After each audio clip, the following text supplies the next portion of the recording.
What's up, everyone, and welcome down to another episode of Zetro's Toxic Vault. And I got my man here with me. Guy, I don't think we've even... There's been a couple that's been shown this year, earlier in the year, that we filmed last year that we knew were going to be for season 2, but I haven't seen you in... It's been a while. It's almost I grew June. a beard since last time. I know. Look, he's lost some weight. That's my Will Carroll beard. When he got sick and people on Facebook said, "Is that what you did?" I really? did. I didn't know that. And I haven't shaved it yet, and I thought I'd break it out. But yeah, it's a new world, huh? It's like a science fiction movie. Yeah, since the last time you and I were sitting here, it's a pandemic world now. It has completely changed. Hopefully, it's not a long time thing. Hopefully, this is temporary. I mean, meaning by a year, maybe a year. It's just gonna. It looks like it is. Hopefully, next year at this. Hopefully, in 2 years from this time, we could go. God, remember when we all got shut down for 4 or 5 months in 2020? Right? I guess that's what makes history, though, right? You wouldn't have history if these things didn't happen. You know, the assassinations. And whoever you're with, your family, it's a lot of quality time you're spending. I don't want to hear from anybody. Oh, I just haven't had any time to do that. Everybody in this whole fucking world has had time to do everything that you ever wanted to procrastinate beside. You should see the pot plants. Well, I have been showing you guys pot plants that I'm growing. My backyard. How about some spring cleaning? You done that? Yeah, I'm totally cleaning. Nothing to do. So, well, we thought there wasn't a lot going on. As in the past, we've had many episodes. You know, we were going 7 days a week at one time. Then we cut it down to 4, but the pandemic kind of cooled off from... Season 2 took a it did only because of the circumstances. You have to be safe too, movies are closed, so we haven't gone and done any dumb movies or anything like that. So we kind of kept the shelter in place as it's been going now. It's backing off a bit, and we feel like, fuck it. It's time to get on with life. Life is going to get too short, especially for some of us who are elder statesmen who need to get moving. And I've been in quarantine. You've been in quarantine. I've been in quarantine. Wayne's been in quarantine, so we're not really a threat I haven't even to been to each other. the grocery store. I haven't even been in. I have Vicky do that. I don't even go to the grocery store. So I stayed away. So I felt we have been putting episodes up, stuff that we have been showing, stuff from the tour. I watched all those. My own, so those were cool, huh? Those were fun to do. Very insightful. Well, that's fun. And I'll continue to do that as whenever this shit stops and we can go back out on the road. Mm-hmm. So I thought it would be a good idea to have Walter come in and we would do viewer comments, another episode of viewer comments, and talk about what you guys think about what's going on, because we like to do this. That's why I'm always asking you to always leave me your comments if you got something to say. The good ones make it. The questions. It's not even the good ones. It's just like we see everything. I want you to know, if you wish me happy birthday, which we saw a lot of those, right? You said you saw a ton of those. Right. So there's lots of things I couldn't put in here. It's hard to talk about all those, when you wish me and Walt happy good, birthday. And when you wish, stay and you like the content, keep it up. Of course, those, we see those. I read every single comment, and so does Wayne, and so does Walter. And so we like to stick it to like a lot of the questions or the more interesting comments. But again, we appreciate all of these that you guys do, and all of the time. We're closing in on, and for me, this is a big thing. We're almost at 5,000 subscribers. I know it doesn't seem like a lot of people, because there's people out there that got millions of subscribers. But for me, it's cool because I think that many... It's underground. It's like the music. Exactly. Right? I've never done any advertising for this at all. It's just kind of word of mouth of people that know we do it. So keep spreading the word, and watch my show on the screen. Don't you think it looks better? Oh, yeah. I mean, if you're at work or something, you got to watch it on your phone or in your car. Well, it's not traffic anymore. So it's stuck in traffic. You can always look at it. But watch this stuff. In your living room, on your smart TV. It looks great that way. And then help, if you haven't subscribed, subscribe. It doesn't cost anything. It just means you're a part of our little clique. I remember when I used to first see that on YouTube, I think, subscribe, great. Now I've got to pay $12.99 to listen to this guy rant. But that's not the case. It's just, you subscribe so you'll get alerts and when I'm doing shows and stuff. So, and it makes me feel great when I see the numbers growing, and they have grown immensely. And we've done so much over the last year, all these different things on the show, and we've kind of found you should be proud of that, because it's a good show. It is. People do like it. We've had, like so much diversity. We've taught you how to make stoner candy. We've had Waddy from the Exploited in. Talk about we're talking a punk connection, a metal connection. We've talked to local a horror bands. collection. Yeah, exactly. We talked to guys, in toys. The guy Will Hebner who supplies this season with all of the toys for the set. That looks great. We talked to Will. We talked to Shayna about soap, the little cool 6 soaps. I mean, there's a lot of different content we have, and it seems like the good ones are always been the interviews and the old school people, because people are very interested and enamored by I think you bring out a lot of things in the guests that people want to hear, because you could read a magazine and they're asking how's a new album, blah blah. But you're go way back into how they got into music. Well, that's what I find interesting. This is what I think is I try to isolate the person and isolate the player that's here, regardless of the magnitude of the performer that's here. I want to find out how it ticked and how it ended up the way it ended up. And I think that was something that I started because I don't have a time limit here. I can do when I can. If it takes 8 episodes in 8 hours to tell the story, we've done that already. Yes. You know what I mean? And if there's multiple players, there have all different aspects of how it went down, and that's all very much interesting. So I like to get the full story, and I think that those that are really kind of unique too, fascinated by what we did here in the Bay Area back in a time, and then still continue, and how it's, I think the fascination worldwide is why, even though, and we saw that on the Bay Strikes Back tour, which we'll talk about, and I think the fascination for Bay Area thrash metal is just so deep.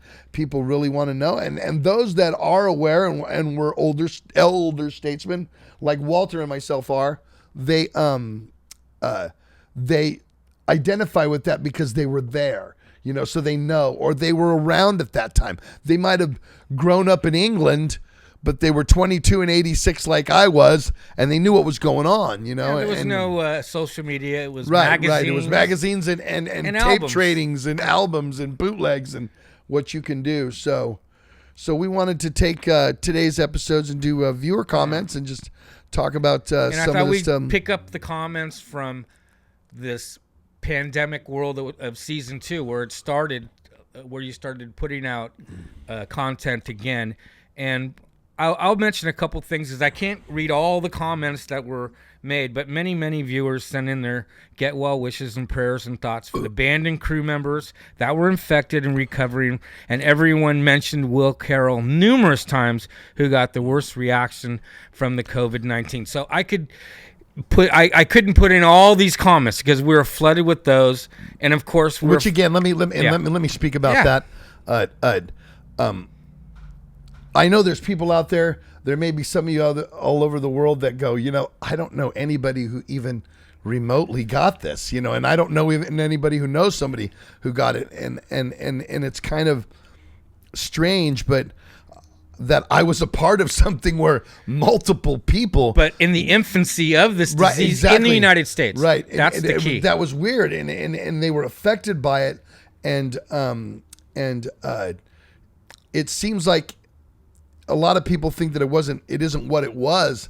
And I have to say personally, for the people that I knew that got it, you know what I mean? They got sick from something, something rattled them, and maybe it was no conspiracy. I don't think it's luck of maybe it's luck of the draw then, I guess, because I mean, everybody knows that I'm very much a partaker in this.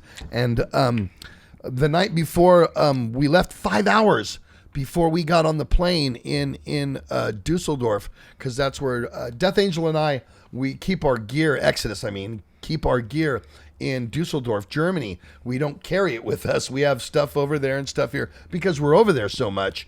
And we were placed in called Captured Live, where we store our gear. And we all went out for a band dinner that night. And whereas all of the guys in Exodus and crew and all of the guys in Death Angel and crew. Now, Testament does that in another place in Frankfurt. So they weren't with us on that. So now, I guess Rob got it. Will got it. I know their lighting guy got it. I know their road manager. Aaron. She was sick, but did she come positive? I'm not quite sure. No, but she was really very sick. Yes. And I'm not quite sure if she tested or not to find out. But, I mean, I was doing this with Will 5 hours before we got, and then when we got on the plane, there was many empty rows, and it seemed like it had already affected travel or air travel. To whereas, I mean, any flight you come back from Europe or to Europe, they're usually packed. But you got back right before they shut everything down. Well, they shut it down. Yeah, she shut it down 24 hours within that. They shut it down on the Friday. We were flying home on the Thursday because I was sitting in the back of the bus taking a nap. It was about 2:30 in the morning, and Lee came back there and flipped all the lights on. Everybody was kind of resting and goes, "Fucking, you're not going to believe this. Trump just put a fucking a no travel ban on anybody coming in from Europe, and we're ready to go to the airport." We're going, "What?" And he's like, "Yeah, it's like nobody from Europe can fly nowhere to." I'm like, so we're stuck here. So then we found out. Well, you might have been.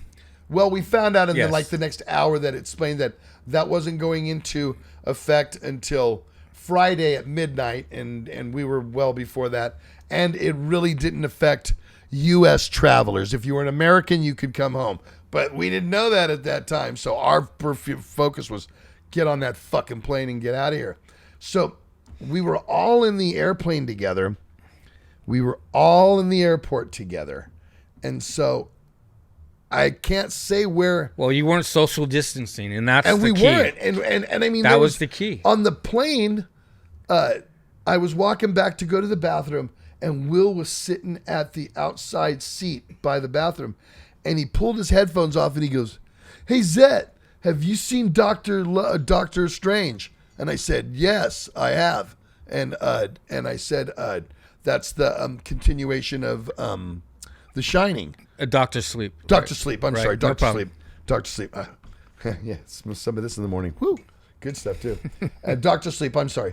And he goes, "You see this?" I go, "Oh yeah, it's killer." And I'm leaning into his seat and talking to him like this back and forth, and it's just like, how did I not? I didn't get it. I didn't. If I had it, then maybe I was asymptomatic. And Gary's the only one that got it on Gary your was bus. the only one on the Exodus bus. Now, I mean, our tour party that got sick. Tom said he had felt some sniffles through a couple of weeks, but didn't feel anything, and that could be bus lung or anything, but nobody carried it. So, again, a very, Well, you were lucky. I will say that. I guess so, or I've got some type of antibody in me that's not accepting it for whatever reason, because I had a friend come to the Nottingham show, which was the second to last show because we didn't play Hanover. We played Brussels. And he brought me this cool ass shirt and another present for this thing. And we're out taking pictures, and I was out by the merch booth after the gig, and I'm taking pictures with him and his friends. And 5 days later, I get a call and saying, "Hey, Zet, positive for COVID-19. And I was 2 days before we left, hanging out. We were all taking pictures, doing devil horns and all that kind of stuff. So besides the crowds, sold out venues every night, mosh pit going on, The sweating. sweating, the breathing in the air. In a contained In the place. contained place, come on.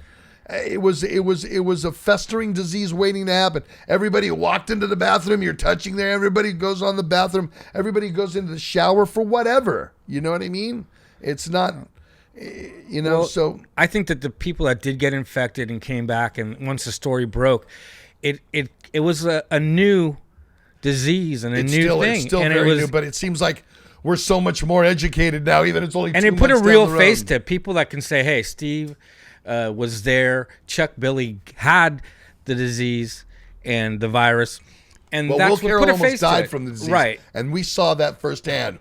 Yes. And, and so, I mean, He's very lucky because I've read and heard that 70% of the people that are on a ventilator don't wake up. That's just what the numbers are. They don't have a handle on this yet. But like I said, so many comments on wanting you guys to know how much the fans care about each and I saw that, band member. and we saw that. So thanks. So. And then many viewers commented on the shows in these cities in particular: Glasgow and Dublin, Bristol, Oslo, London, Manchester. they were mentioned more than once. So they must have really... Seems like the English shows, huh? All the UK. Well, other than some great Oslo. fans there. I gotta say, they were great everywhere. There wasn't one place where we went where we were like, they were okay. It was a great tour. It was a great tour package, and we knew that because we're fans ourselves, and we're fans of each other, and we're admirers of each other. So we know what each other has in the tank, and we knew that this tour was going to be like that. We knew that the fan reaction abroad, especially because they've always been, and I've said it before, fascinated with the Bay Area thrash, and I think and they have the biggest festivals in the world, I think right? that's a reason why they started it. I think that's a good reason why we tested the waters with them first, and the testing went great. Let's just say the testing was great, but I have to say everywhere was awesome. Every show was almost sold out or sold out. Finland was killer. Sweden was killer, other than being strip search naked at the border. And I love that story, by the way. It's the greatest. That's rock and roll, baby. That's what happens to us. Come on. All of them were killer. Paris was killer. All of them. I can't say that one was not. And I just mentioned the ones there was 29 of them, right? I think it was 29 more of than them. once. And they were just so much fun. And everybody wants this tour to come to the United States. That's another thing that was mentioned. But like you said, it might happen. This is the future. Chuck, I saw his interview, and he really wants it to happen later on. We don't know when this is all going to, get back to normal. I mean, they're not even letting having sports, so people can't get together anymore. So concerts are we'll see how football season goes. Probably playing to empty stands. They may just be. Just like NASCAR is right now. Yeah, they may just be. They have to. All right. Got to do that. So anyway, we'll get on to this. Many people wish you a happy 56th birthday. That was in that time period. Thank you. 56, huh? That's right. Still a young kid. So we'll pick up Still right. playing my fucking toys up here, so still a young kid. Yeah, and I know lots of people send you these toys now, huh? I know, and keep that up. I'm going to point right here, and my buddy Wayne there, who doesn't have to edit 2 cameras today, can put this graphic up right there, or 3 cameras today. And that's the graphic if you want to send postcards, and send them, because I'll hang them. Like, look behind Walter. I've got cards that people sent us, and toys. If you bring me some cool stuff, I'll put it up on here. That Planet of the Apes was a gift sent to me. All right, so we'll start out with Catutlu 1971 says, please get back on the road. We Italian fans deserve a special kicking ass show. And I know that that's on your priority list. Yeah, right? we knew that because that show was pretty much sold out too. Right. And that's kind Italy's a great that kind country. Of gave us the inkling that something's really going on. So because we were in Switzerland, and I remember Chuck coming in and going, "Now's that we're not going tomorrow. We're going straight to Barcelona." I'm like, well, I heard if you played that show, there was a chance that they were locked. Wouldn't let us out. They wouldn't let you out. They wouldn't let us out. But they weren't allowing people to go out anymore at that time anymore. We would have been breaking all kinds of, ordinances that stay in place orders. So there's lots of countries and we'll cities. We'll be back, Italy. We'll be back. We noticed we paid attention to the numbers. If you were good on that last tour, we knew it. We paid attention. All right. And so Zoo Nation, a lot of movies had been out, and one that was asked about was, did you see The Invisible Man? Yes, I did, and I loved it. Did you see that on a plane or something? I watched it in London. You did. Right before I had a day off in London before the London show, and I went down to that big square where O2 Arena, and they have all the restaurants, roundabout thing, and the roundabout. I went down there and hung out all day, and I went, I'm all, no way, it's playing here, and I went and had. That was the last movie that I saw in a theater. I actually when I came home, me and Vicky went and saw The Hunt, and then they pulled it. But I did. So I enjoyed it too. It was a good movie. I did see The Invisible Man. I loved it. I thought it was the modern tech edge to the. It was so cool. What a good way. I'm glad that Universal is coming back to the old monster movies. They did The Mummy a couple years ago with Tom Cruise, which I thought was okay. And Elizabeth Moss is becoming. I know. Look at that. A headlining star now, She's a headliner. She's a headliner. Good. Yeah, it was a good movie. All right. And now Ruben Archenga wanted to know if you could or check out The Night Shifter on Shudder. Bro, if you haven't already seen it, it's a great Brazilian horror film, so I thought I'd mention that. Is it does it subtitles or is it dubbed? He didn't mention, but I know Shudder people, they got good stuff on Shudder. Okay. And El Patsy Guerrero had a question. Why don't you do all your guests via Skype or Zoom? We're trying to figure that out and trying to figure out how to do that. I do like the personal interaction, so that has been a hindrance of guests. I could have many more guests on my show. I basically have to wait till they come to California to get them in. That's why I've pretty much done a lot of the Bay Area. When people come through, I have them in. But I could turn it into a great thing there, but then the visual is not all that good anymore. Then it's not as clear, and you can't see the facial expressions all that well. And then you're just some other podcast doing a webcast. So as much as we're working on that, we're trying to do that. We're Well, it's summertime or just kicked in here, right? So hopefully this flattens out. LBC? No. And so, we're not on lockdown as strict as before. No. So things we're will be we're not as strict. We're not on lockdown. On the vault. All right, and the Gusto Alavalon, this is on the Warbringer John Cavill episode. He goes, I love Warbringer. So glad you interviewed John. And what do you got to say about John? John's a great guy. We've got to do so much with John in the past. I didn't really, because, Exodus and Warbringer did when Rob was singing, but I have done some stuff with him. I heard you came on stage with him. Yeah, right? Yeah. I came out with them on a Slim show, but I've also, they came to us in Japan, and I got to really talk to him and got to know him there. And a lot of the viewer comments were, get Warbringer in, get some of those guys in. And so I was just waiting until he was coming up. And he mentions that he'd love to see an Exodus and Warbringer. Yeah, it would be good. They're a good support band for you guys. There's going to be a lot of options to tour. And they have a new album out, too. Well, right? It'll be old by the time we could probably get, it won't be old because it'll, and that leads right into this next question by Nate Landhair. Warbringer, Havoc, Power Trip, and Municipal Waste. These are the bands that reclaimed thrash, and I'm so glad to see John on this channel. And that's what's great, because now you got bands. And I'm going to be a homer and Hatriot. Okay, and that's true. Totally. But those are the bands that are, because you can't do it forever, ever. Well, not forever, ever, right. But I mean, you need to keep the flag flying, and I would say that those five bands fly the flag quite well. That's true. And they have definitely now. I'm sorry to say, I'm only in my 50s. I got along with Rolling Stones are still going in their late 70s, so I got a lot of gas left in me. We all see that I'm a pistol, and I am not slowing down any fucking time soon. It takes years also for these brand names like Exodus, Testament, Overkill, etc. You get so much built into your name over the years, right? And these bands are up and coming, and it just takes time. They're reaching that portion where we know who they are now. Some of us from time to time have taken stints where I've gone 10 years and not played, in Exodus, but for the most part, I mean, that's what I've done since '86. Okay.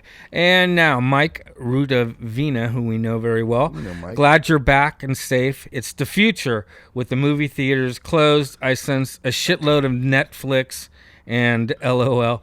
Stay safe, Zet and Walt and Wayne. I hate it. I want to go to the movies and take a row out just like we did.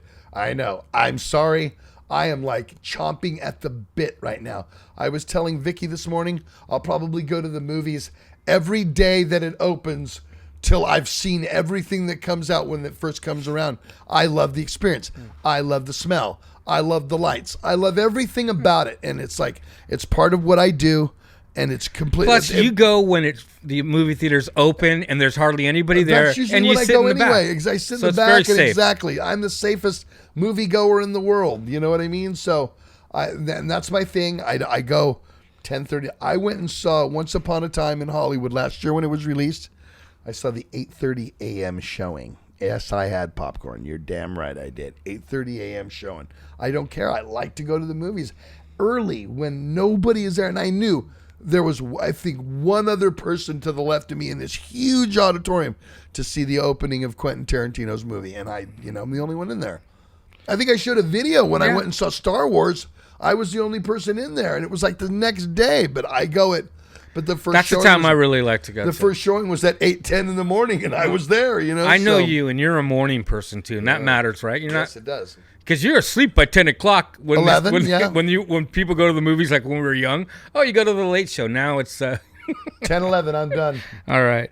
But I'm back up at 5:30. Walt, if I'm in bed actually past 7 o'clock, that is sleeping in, people. That is actually sleeping in. All right, Mike. Wayne? Metal. Try that, Wayne. It was killer seeing you up on stage with Warbringer at Slim's. You killed it. And we just talked about that, so we'll move on to that.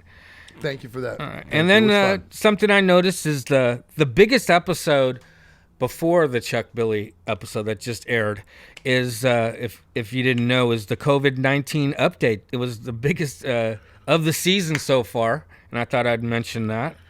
I think a lot of it was like people, because of the closure, and it was early on in the closure, and it was right after. And they were getting the news back directly from you. You know what I mean? I think that it was because I was on the tour. Yeah. It was the closest. What can you say? Degree to it. They say 6 degrees of something. It was close. It was a time frame of when that episode came out were interested in the world. What was going on, and so, and none of us knew at that point really. Right. Okay. And Ron Duke says, to be as serious for a second, over the past several years, thrash has seen a resurgence, and it's been fantastic to see. Do you think, with all the tours being canceled and all the revenues being lost, that some bands might just throw in the towel and call it a day? I really do hope that doesn't happen, but I'd like to think we have a strong worldwide community, and can we get through this pandemic together? What do you think? What else are they going to do? They don't know how to do nothing. I'm a 56-year-old man. I mean, even though I was a union carpenter for 20 years back in, and you could still do that if you wanted to. Who wanted to? I don't want to do that shit. I ain't getting my fucking hands in the end going to a construction site. My point is nobody's going anywhere. This is what we do. This is what we are. And like heavy you said, metal is what it is. More music will be written in this time. So there's going to be more people writing music now and writing. You're probably next year, the influx of new records. People are going to be waiting through their labels to release stuff because their labels are going to be backed up hard with so much releases they want to do and they're going to have priorities on that stuff. So, no, I do not. I think it will be back to normal. You, as in metal fans, have always been loyal. Nobody's going to come up to you and go, that shit sucks. When are you going to listen to it? No, you don't care. You love metal like we do. We're metalheads. This is what we are. No, but that's not going to change. So don't worry about that, bro. Ain't going anywhere. That's a good question. Good question. And now we go to the Glenn Alvali Tenet episode, and Minotaur asks, cool teasers that appreciate having Glenn in the vault. Big fan of the Tenet record. All-star lineup with memorable songs, one after another, knocking it out of the park. I hope you will get together another album put together soon, and if not in the near distant future. Well, I know it seems like this three-way conversation between myself, Jed Simon, and Glenn goes on. And Jed was he's the brainchild of Tenet. I was here when you did that. Right, he came out here. Yeah, he came out when I did the vocals, and he wrote all the songs and wrote all the lyrics in it, so it's very special to him. And I know that he's we see him, he lives in Philadelphia with his lovely wife, Suzanne, and their son, Eddie, and I know that he's raising Eddie right now, and I know from being on that level that it's very important to raise the kids at that age. But I'll say this, and I've had this conversation with him, Eddie is getting older, and as kids get older, you find your way back to this. So, well, what's cool about it, at the time that Tenet record was made, the technology... See, Jed, I just set you up for... the technology was less. Getting the band back together. Nowadays, you don't need to come out here. You can send things. Look what we just did with the Wake Up Dead thing. Right. Jason Bittner called me a couple of weeks ago and said, hey, Zed, I'm doing this lockdown project. Would you like to be a part of it? That came out really well. I just saw that this morning. Thank you. And I said, it just came out today on sure. Well, the today news. or yesterday, I believe, on Blabbermouth hit this morning, but I mean, if you went to, it was actually out on Monday, Facebook, on Jason Bittner's, and it was something that, here we take a great song, which is a staple fucking Megadeth song, and put 4 guys who know what they're doing. Jack played bass on it, and actually from Exodus, and see, he's in Nashville, so we couldn't do it right. So we just all did our parts remotely, and we videotaped them remotely, and very cool. It's very easy to do. Good seeing Glenn on the vault. Everyone got a lot of requests and we'll for him. get Glenn back to talk about his side of the Forbidden Story, and we talked about that, and he wasn't ready to come on and do it. But I said, okay, well, if you're not going to do that, can you at least come on and we'll do the Tenet record, and we'll talk about the Tenet. He says, I'll do that. So that's I'm good. trying to get all you guys. I'm trying to get the best stories and all of the guys out to give their side, regardless of the magnitude of who they were and what band they played in at the time. It all was relevant. All right, now we're going to movie night, Bloody Bloody Bible Camp. Wayne fun. must have picked that one. Well, he did, but we were very lucky to get the director, Vito, who came in and sat here and did it with me, and which was fun about that is I'm sitting. In fact, we have it right back over there. See, there's the DVD copy Walter. I thought that was cool because everybody knows. You can tell by my set, by the vault. I love horror. It's no secret, and I love any type of horror. I like slasher. My favorite is monsters. I like Dracula's and monsters. I like that. I like the creature. I like to see the makeup. I like the evil look. I like the scareness. I like the chase. I like that. But I do like the campy shit as well. And Bloody Bloody Bible Camp was just loaded with campy stuff. And we're going to try to do more stuff like that. We have Wayne, who's hard working right now, searching for the next movie that we're going to do. Okay, Matthew's guitar. If I don't get the actual director in, I'll have you again, Walt. The problem is I had the chance to get the director of the flick, so I'm a fan. I know that. I'm a fan of the show. Anyway, also Matthew's guitar said I really enjoyed this Zetro. I hope to have many more movie nights with you. Yeah, we like movie night. And Jaegerbomb 360 said awesome cheese, and that's what they're about sometimes, Thank you. right? They're awesome cheese. I mean, the chick gets her head removed and he's still doing her. I mean, come on. You don't get it like that anywhere else. Plus, it was Reggie from Phantasm was in it too. Reggie Bannister. So, how could you not like it? Okay. And next we're going to the Artist Spotlight with UFO with Craig Beerhorst. And I will just say he was the perfect person to come in here and do that. I'm telling you. Okay. I ding, ding, ding, ding, ding. I love UFO, but I love UFO, but Craig is so passionate about UFO too. And I've even talked to Wayne. I go, I got to find another band that I know he's passionate about Thin Lizzy, and you and I have already done that. That's why I don't know. There's so many more bands that I need to talk about. I'm sure you guys can find. But I've got to have Craig. Craig, I know if you're watching. He's a natural. Oh, he is, and his knowledge is just stellar.